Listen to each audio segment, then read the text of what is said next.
Thank you so much for what your car club has done for us, what it has meant for Northwest Arkansas and all of Arkansas, for our ALS patients, their families. We can't even begin to thank you for what you do and what you continue to do. I assumed this executive director position on April the 21st. I was in a 27-year career at Walmart, and I knew I wanted to work in the nonprofit world, and God laid this job out for me, and it has been the most amazing thing that I could ever have done.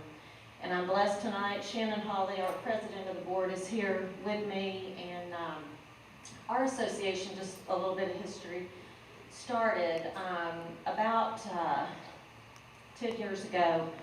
One of Shannon's dear friends, Sue Larson, was diagnosed with ALS, and Shannon and a group of 4 other ladies joined together to help Sue and Lonnie in this fight after her diagnosis. And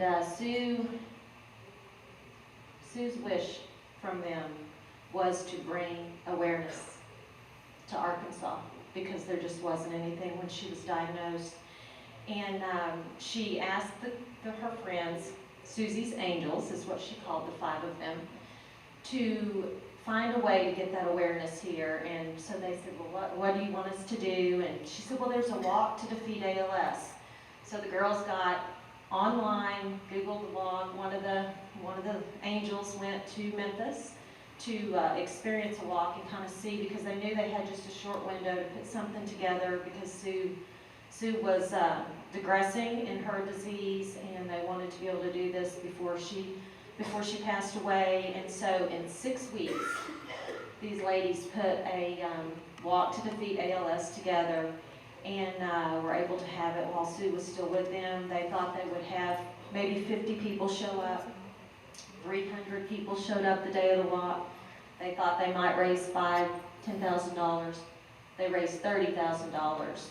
So Sue was very, very appreciative of that, and she asked them to continue to bring awareness to Arkansas. And I can tell you, the 5 women that started this association those many years ago have been amazing and have kept her legacy alive. And Shannon and Betty Julian are 2 of our board members, and they are real troopers, and I am just thrilled to be working alongside of them and getting the awareness out. And I've laughed in the last 3.5 weeks with this Ice Bucket Challenge. We could have been on the street for 10 years, pounding the doors of people, just trying to get the awareness out there.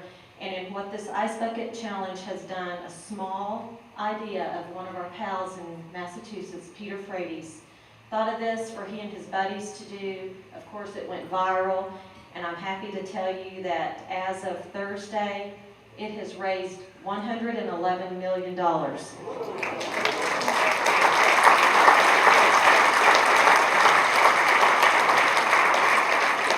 And what's most amazing about that, the time period of that amount of money raised is from July 29th to Thursday. And that's in comparison, last year, the same period of time, $3.9 million. So that's a huge increase. We are very, very thankful for this Ice Bucket Challenge. The research will be able to explode. We're hopeful, to find a cure.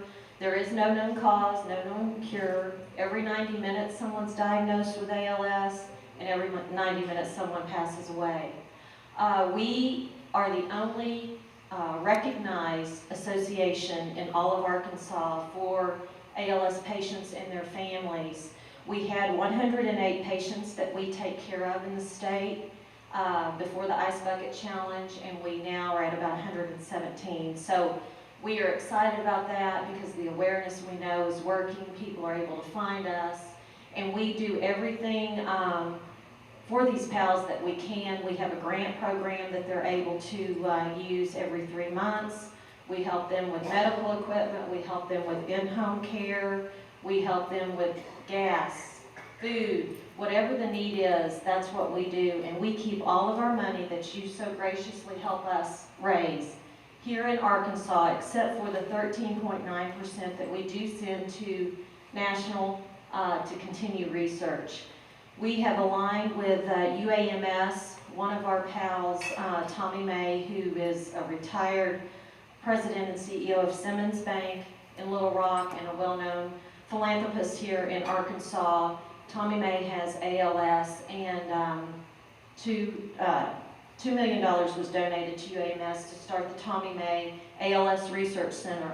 And some of our board members have been there, done a tour. They are very excited about the findings that they are working on and some research that they've got going. And we're behind them, helping them, excited about the things that are happening just in our own state. And we think how wonderful it would be, obviously, if a cure could come from someone in Arkansas. So we continue to work hard every day to get the word out there. And we just, again, thank you to all the sponsors. I know Castrol, thank you for stepping in and helping us in a need where one of our sponsors wasn't able to participate, and to all the other sponsors. This is amazing what you do. We're very, very thankful. We've got a special guest here with us this evening. I could continue talking all night, but the most important thing, I started, as I said earlier, April 21st, and I was in the office, and I kept seeing a gentleman in the office, and he had a cane, and I just thought, you know, he had an accident or something, and it ended up being that Tom Galyon, the director of our Center for Nonprofit building where we office, was diagnosed with ALS just 2 weeks after I started. Tom has become one of my very, very, very dearest friends, and we as an association have wrapped our arms tightly around Tom and his wife Sally and their precious daughter Ashley. And Tom's going to come up here with me and say a few words, and then I'll close.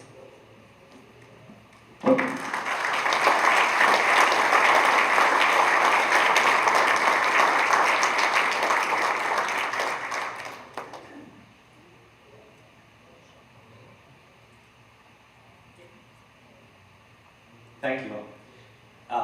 What Jennifer didn't tell you was that I retired after 33 years in the tourism business. And decided after 2 weeks that was not enough for me to do. So I started a consulting business and got involved with the Jones Trust here in Springdale.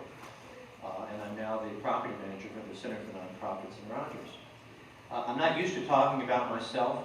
After 33 years in the tourism business, I've given a lot of speeches and made a lot of presentations, but I've never really talked about myself. It's not easy. Sitting at the table thinking, how am I going to do this? How am I going to position it? What am I even going to say?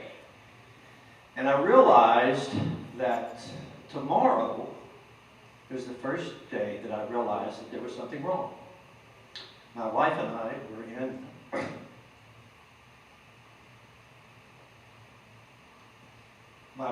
on vacation in Florida. And I was going out for my early morning walks that I always did. And I was coming back to the condo, and I started having what I call slappy feet. The doctors diagnosed it as drop foot, but at that time I didn't know what it was. So I get home, go to my doctor, have an x-ray, thought something was wrong with one of my discs in my back. X-ray came back, there was no problems. Went to a chiropractor, thinking that would help. Did about 6 or 7 treatments, no luck. Go back to the doctor. The doctor prescribed this CAT scan. So I go have a CAT scan. CAT scan comes back, no problems. The doctor prescribes physical therapy. So I go to a physical therapist for 2 months. And that did help, especially in my lower back. But he said, your legs are not improving and your ankles are not improving. You need to see a neurologist. So I called the doctor and get a referral to a neurologist, which took 8 weeks. Fortunately for me, I had a friend who also was in the medical profession that was able to get me in with another neurologist within 4 weeks. I go through a series of tests, including a spinal tap, and we go back after a couple of weeks, no issues. The neurologist says, I don't know what's wrong with you, but I'm going to refer you to a specialist. So he referred me up to the University of Kansas Medical School. We went up there, and after a series of extensive tests, The doctor also did a blood test that was to determine if this was a familial ALS, which means family. So we had to wait 2 months. So you can imagine it was quite a roller coaster of a time during that 2-month period of time. My wife go back the end of June, and the doctors do a little bit more testing, a little bit more talking, and they come in and they say, well, we now have to give you the bad news. You have ALS. Well, I almost fainted. My wife, bless her heart, was as strong as a rock until we got back to our hotel room. And that's when both of us broke up. It has been a real paradigm shift. Who would have thought that at my age, in the third act of my life, that this would be the road that I would be traveling? But that's what happens. And Teresa's right. You have to keep a positive attitude. And I pray to God every day that He helps me manage this disease and sees me to the next day. I can truthfully tell you this, that the ALS Association in Arkansas has been unbelievable. From the minute that I got back to my office on that Monday morning from being in Kansas City, Jennifer was down there, and I said, how the hell did you find out what has gone on with me?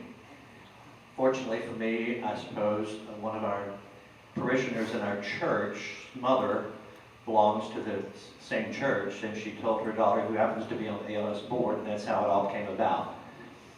Stranger things have happened, I'm sure, but it has been a godsend that they're in the building.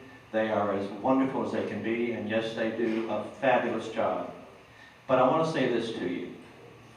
If it wasn't for this organization, Brits in the Ozarks, that your donations, your dedication, your concern for those of us who have ALS, we would not be able to do what we can do, what the ALS Association can do, and hopefully, as Jennifer said, with this Ice Bucket Challenge, who would have known? But thank God it happened. And I want to thank all of you for your concern, your dedication, and most importantly, your donations to ALS Arkansas. Thank you all and have a good evening.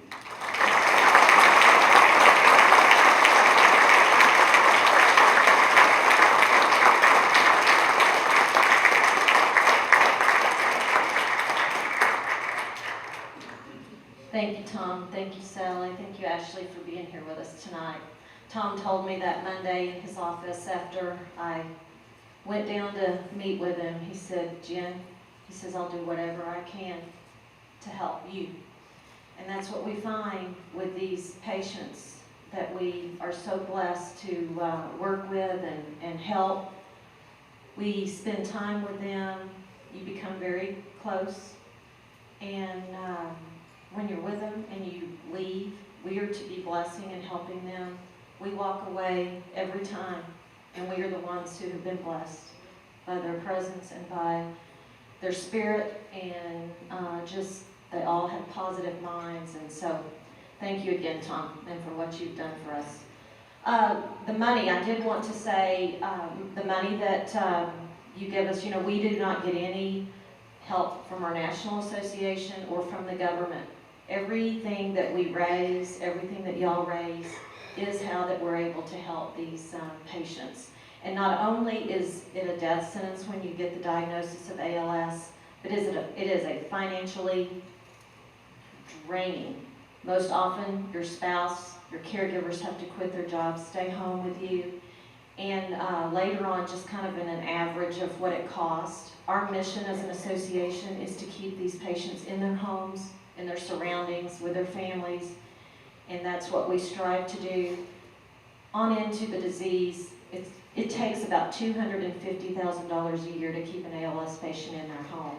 So the funds are much needed. We thank you. Thank you again from myself and from our board of directors for everything that you've done for us for this 13 years, and we look forward to many more years.